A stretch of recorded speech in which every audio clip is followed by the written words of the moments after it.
ఆదివారం ఆరాధన అయిపోయింది. నాకు వారం దినాలు నడవాలి, 100 రూపాయలు ఉంది నా చేతిలో.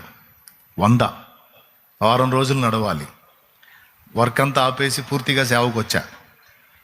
ఫుల్ టైం ఫ్యామిలీ మొత్తం 6 కుటుంబ సభ్యులు. 6 రోజులు గడవాలి. ఎట్లా నడుస్తుంది?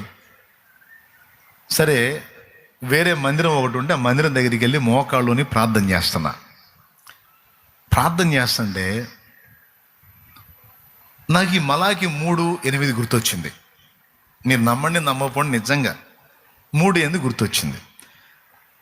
నాకిచ్చి నన్ను పరీక్షించండి అన్నాడు కదా. ఇప్పుడు దేవుడితోనేగా మన నడక. అసలు ఎట్ట చేస్తాడో చూద్దాం. ఎందుకంటే ఇక్కడ ఛాన్స్ ఇచ్చాడు. ఎక్కడ సంధివల, ఎక్కడ పరీక్షించినా సావగొడతాడు. కానీ ఇక్కడ మాత్రం నాకు ఇచ్చి నన్ను టెస్ట్ చేయండి అని ఆయనే చెప్పాడుగా, క్లియర్గా వచనం ఉందిగా అని లేచా. ప్రార్థన సగంలో ఆపి లేచి ఆ జేబులో ఉన్న 100 తీసి ఆ బాక్సులు వేసి కూర్చున్నా. మళ్ళీ ఇప్పుడు నాకు ఎవడు అప్పు లేదు, నాకు వచ్చే మార్గం కూడా లేదు, ఎవరు నాకు ఇచ్చే అవకాశం కూడా లేదు. ఇప్పుడు ఎలా ఇస్తాడో చూస్తా అని మోకాళ్ళు వేసి అయితే కూర్చున్నాను. కానీ ఇంటికాడికి పోతే ఏం చెప్పాలా?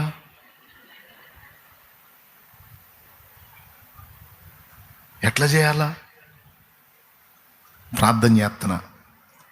తొందరపడి ఆవేశపడ్డానేమో నాయనా, అవి ఉన్నాయి కూడా గాజేసుకున్నాను. నిన్ను పరీక్షించబోయి ఇప్పుడు నేను పరీక్షకు లోనయ్యాను. నా గతి ఏంటి నాయనా, స్తోత్రం అని. సరే, ఏదైనా ఒక అనుభవం వచ్చింది, దేవునికే స్తోత్రం అని ప్రార్థన చేసుకొని లేచి మందిరం నుంచి బయటికి వచ్చా. బయటికి వస్తే ఆయన దైవజనుడే. ఆయన నా చేయి దగ్గరకు తీసుకొని నా చేతిలో కానుక పెట్టాడు. అది ఎంత ఉందో తెలుసా? 500 ఉంది అది.